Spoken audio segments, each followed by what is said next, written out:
Black Spire is the adult novel in the Galaxy's Edge media project and the final book to be released, not counting the trade of the comic. It's written by Delilah S. Dawson, who also wrote Phasma, and she's really played to her strengths here by treating it as a sequel to Phasma while also setting it on Batuu. And I thought that was a really good idea, because rather than introducing yet more characters we'll never care about nor hear from again, it means we're taking two characters we know very well and building on them. Of course, that means I was wrong in my Phasma review when I said we'll probably never hear from these two characters again, and that's just sod's fucking law that the one review I say that in is the one book that got a true fucking sequel with the same characters. Thank you very much, Disney. So it's revealed in Black Spire that the events of Phasma took place a few months before The Force Awakens, and after Vi rescued Captain Cardinal after he lost his fight with Phasma, she took him to Dakar, where he was immediately sent to a healing and deprogramming facility on another planet, where he remained for a few months, and Vi herself spent some time in rehabilitation trying to heal after being tortured by Cardinal. It's here that the book starts, with Princess Leia sending Vi on a mission to Batuu to build a resistance base and attempt to recruit as many people as possible to their cause, with one caveat. Captain Cardinal would be her wingman on this mission, having renounced the First Order and the name Cardinal after discovering the hypocrisy of the Order and reverting to the name he went by as a child on Jakku before he was kidnapped, Archex. I thought it was an interesting dynamic as it evolved, but at the beginning it was just fucking stupid, and we're supposed to believe that Vi is a bleeding heart so she would trust and work alongside the man who tortured her almost to death? There needed to be something else besides just being sent off together to make it believable. Since it was Dakar, it would have been more believable if Leia had given her the mission solo, then when Vi went to check on Archex, making sure he was still in pain, the First Order attacked as we saw at the beginning of The Last Jedi, with the base under massive attack, victims everywhere and Archex unconscious, but no one helping him. Vi then could have rescued him, continued her mission, but with him as an unexpected accomplice, and throughout the book she could have learned to trust and respect him, rather than just shoving it in our faces at the beginning that she trusts him because reasons? It's really not hard to do, I've just made it up, and I don't know why Dawson didn't do that, and she really should have. So they crash land on Batuu, and when they wake up their ship is damaged beyond repair and all their equipment has been stolen, and this is what most of the book is about, Vi and Archex working to get enough equipment back to set up a proper base, and this involves working with the locals, doing favours and fighting a First Order group that arrived on Batuu, attempting to bring in both Vi for being resistance and Archex for betraying First Order. I just want to say, the amount of First Order officers they sent is fucking ridiculous. They sent about 12 people. How the First Order is big enough to invade the entire fucking galaxy, and they sent 12 people to find Captain Cardinal. How stupid is that? That's a major plot hole in the book for me. That planet should have been invaded. They should have sent an entire Star Destroyer, not 12 fucking people. In spite of that, it's actually a really good book. I found it really enjoyable and I flew through it, and the ending in particular left me wondering exactly where they're planning to go, since the First Order arrives in Star Destroyers, apparently led by Kylo Ren himself. So I wonder if the explosions heard at the end of A Crash of Fate are part of the battle that's about to take place after the cliffhanger in this book. I'm also curious if this will tie into episode 9, since I've said since the announcement that Disney were going to build a theme park based on an obscure planet that at the time had only been in one book was stupid unless it was going to be in 9. So with two books ending with the same cliffhanger, I can't help wonder if this is the Batuu scene we'll get in Rise of Skywalker. I'm also a bit disappointed that we didn't get to see Izzy and Jules from A Crash of Fate, because there was a scene, which I mentioned in my review of it, where they went to the caves, which, as it turns out, I was right. That is the Resistance, and it does seem to be Vi, because that's where she sets up base in this book. And in that book, Izzy and Jules deliver something, but we didn't get to see that interaction from Vi's point of view in this book, and I thought that was a missed opportunity. I see no reason why that shouldn't have been included, since this was Vi's story. That's just a small thing, but overall I did enjoy the book, but there are some issues, but generally the book is good and worth a read. But again, it's one of those ones where if you're anal about lore,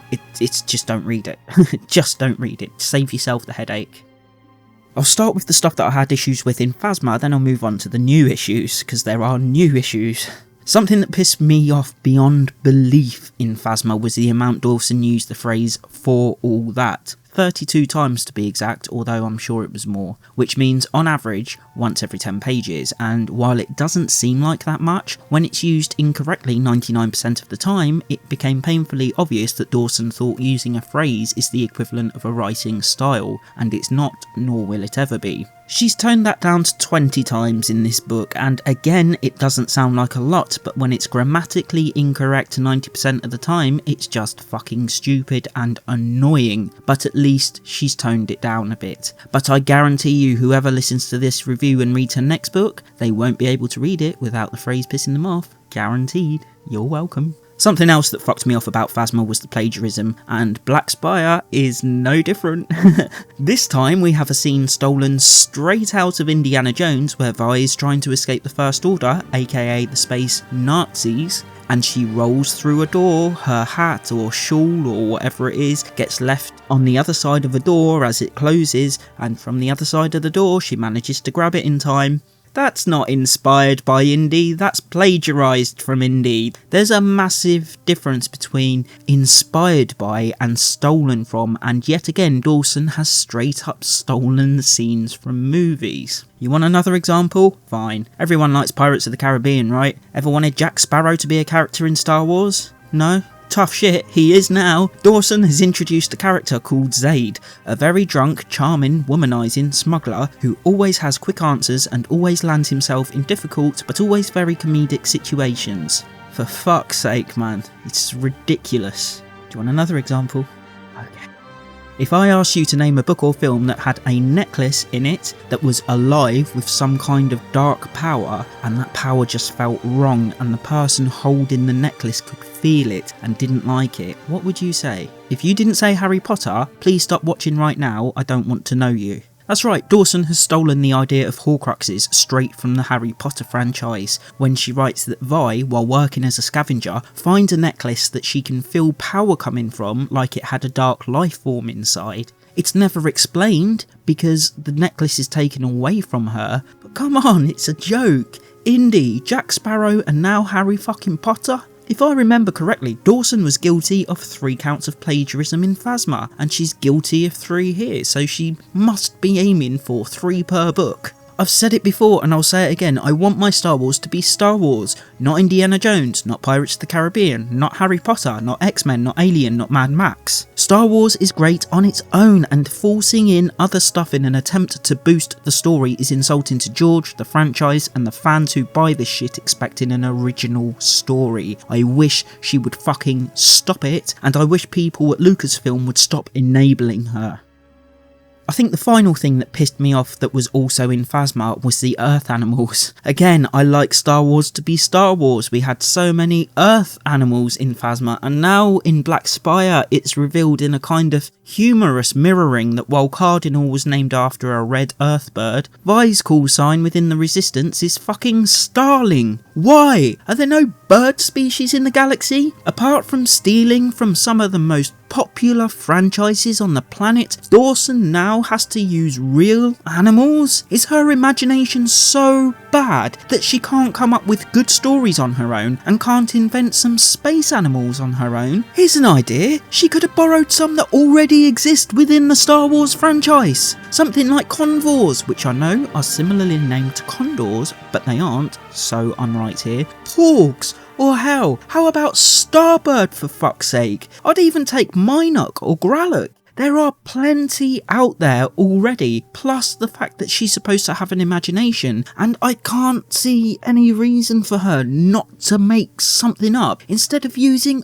Earth animals. That's not all, there's a fucking pig in the story. A pig! She doesn't even try to call it anything else, and the thing digs up stuff from underground the way real pigs dig up truffles, and everyone in the book calls it a pig. This is supposed to be Star Wars a long time ago in a galaxy far, far away. What the fuck is going on? I don't know who Dawson thinks she's kidding. Between the repeated phrase, the plagiarism, the Earth-based animals, it's crystal clear she has no imagination of her own and has tried to hide it. And she has absolutely no business calling herself an author. Plagiarism isn't writing, it's stealing. Repeated phrases isn't writing, it's lazy. Using Earth animals in a galaxy far, far away isn't writing, it's a lack of imagination. Dawson has absolutely no business writing books, and I have to ask, why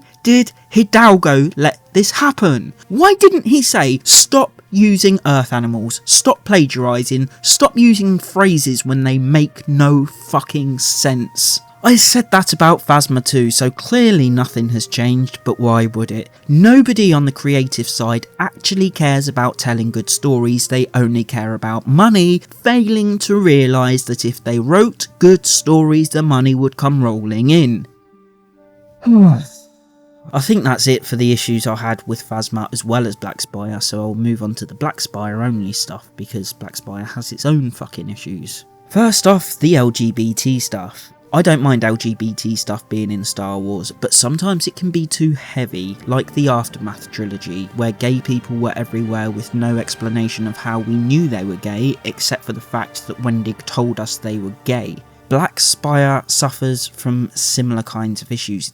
There's just too much of it. There's a really funny scene where Archex kind of forgets what he's done to Vi in the previous book, and he leans in to kiss her and she says she's not interested, but she'll be his friend. And that moment should have been left as it was, because it was really funny. But Dawson had to tack on a bit about how Vi is asexual because she couldn't just leave it alone, and Disney have to force that shit in there. See, Phasma didn't suffer from this stuff, but Dawson retroactively tried to insert it by ranting on Twitter about how everyone had periods in the desert in Phasma and how they were polyamorous and had orgies, and I'm telling you, I've read the book, I've reviewed the book, and it wasn't in there. That's her being a social justice warrior, and not content with ranting and raving about it on Twitter, she's tried to insert her PC politics directly into the book itself this time. It's not just Vi though. 20 pages or so after we learn about Vi's asexuality, we discover her brother is gay? Why?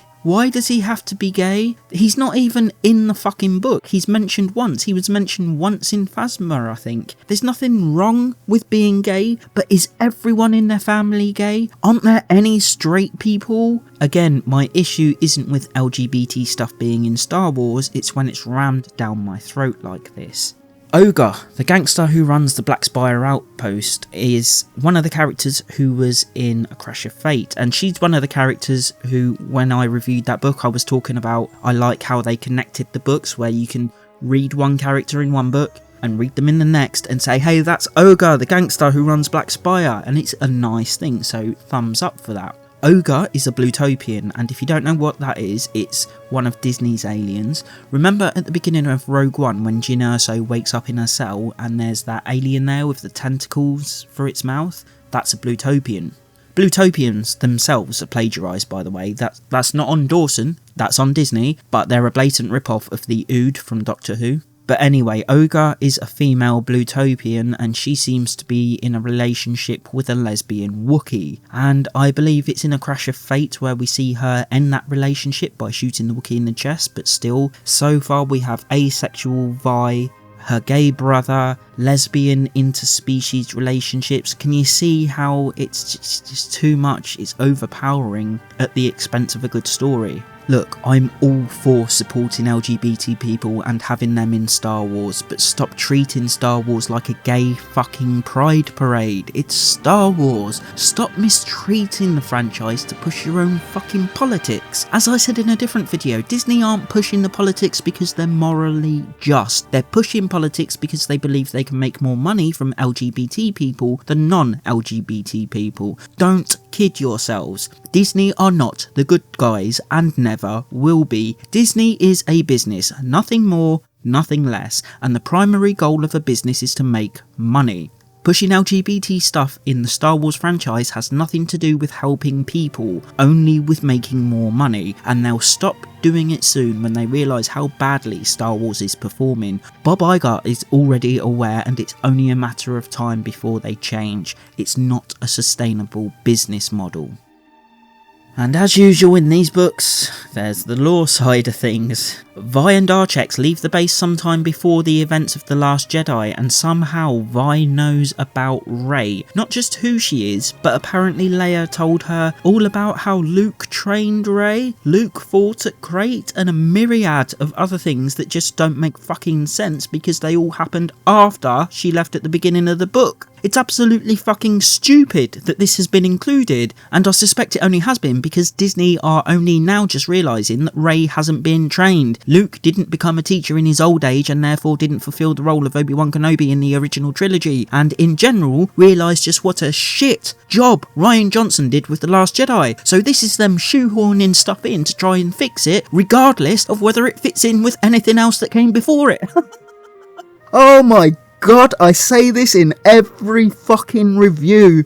The problem with that is we flat out know that Luke didn't train Rey. It was in the movie, so is this book saying the movie is wrong? Because they can't both be right, they're contradictory. And just to say it again, Vi left before the start of episode 8, so Leia shouldn't have known this anyway since it hadn't have happened yet, so how she told Vi about it is beyond me. Oh, another thing that happened after Vi was sent out, but she somehow knows about it. Apparently Leia told her that when she used the Force in the Mary Poppins scene, it was the first time she'd ever done it. Used the Force. Like, ever. So Leia never trained, but on the brink of death becomes a fucking master? Fuck off! This is exactly the same thing as what they did with Luke and Han in The Force Awakens. They alienated Luke and pretty much cut off the idea of any stories being told between the original trilogy and the sequel trilogy that involved Luke the way we wanted to see him. They did exactly the same with Han and Chewie by removing the Falcon from him for a decade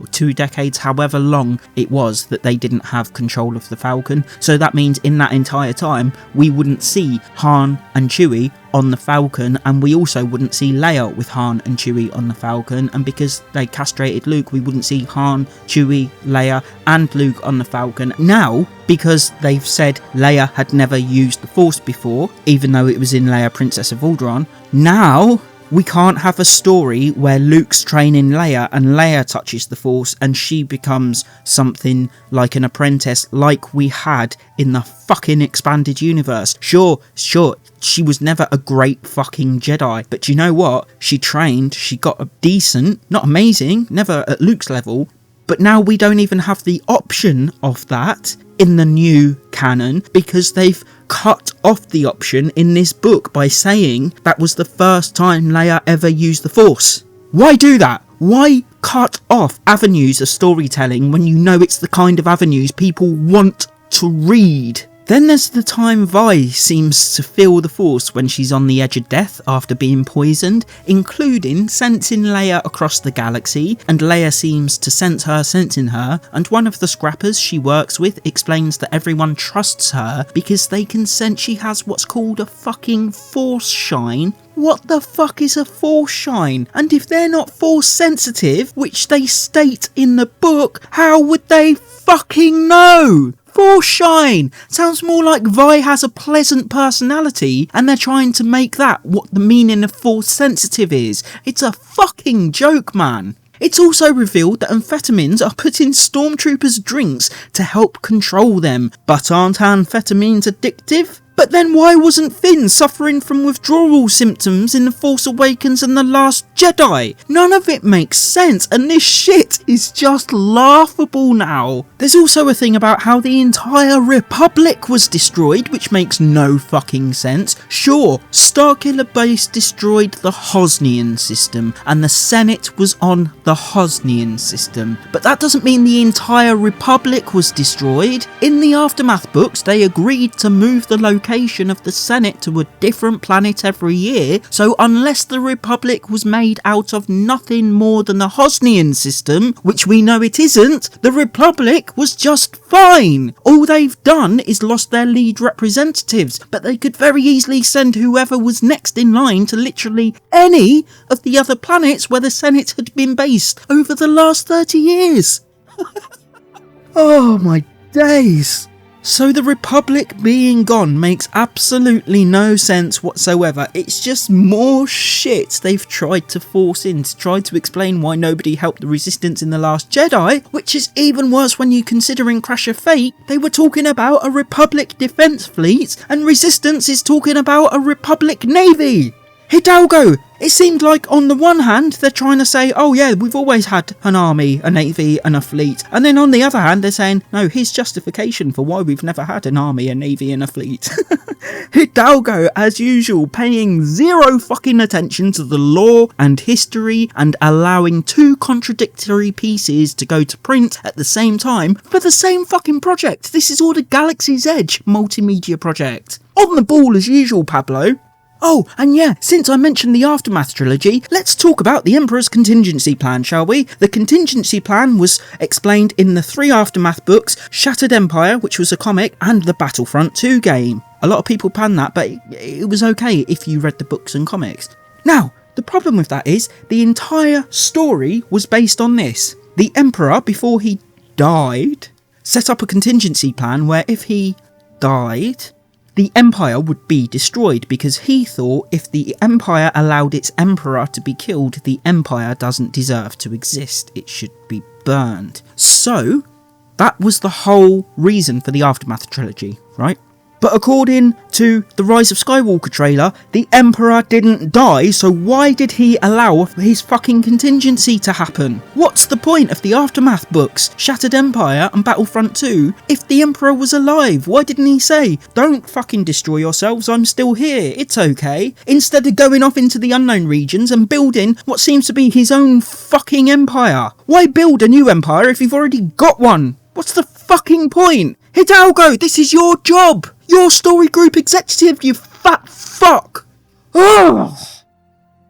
So, overall, I didn't like Black Spire. There were certainly things about it that I liked, particularly Archex's death, which I had been worried Dawson would try and get out of somehow, but props to her for sticking with it. And I have to say, I like the way he went after having gone through the entire book suffering and hating his body for shutting down on him. It's even mentioned once that somebody saw him when he didn't think anyone else was looking and he's like punching his leg because it's not working. And he went out in a blaze of glory that guaranteed his team's success, so I liked that. But all the good is just wiped away, oh so often, by really, really bad writing, false politics, plagiarism and lore that doesn't add up with anything at all. This is another book that's just a waste of fucking paper, and I look forward to the day Disney scraps this entire era of Star Wars and starts again without Hidalgo, this time focusing on good stories by authors, not quick and easy bullshit filled with politics like Black Spire. Avoid this book at all cost, it makes no sense at all.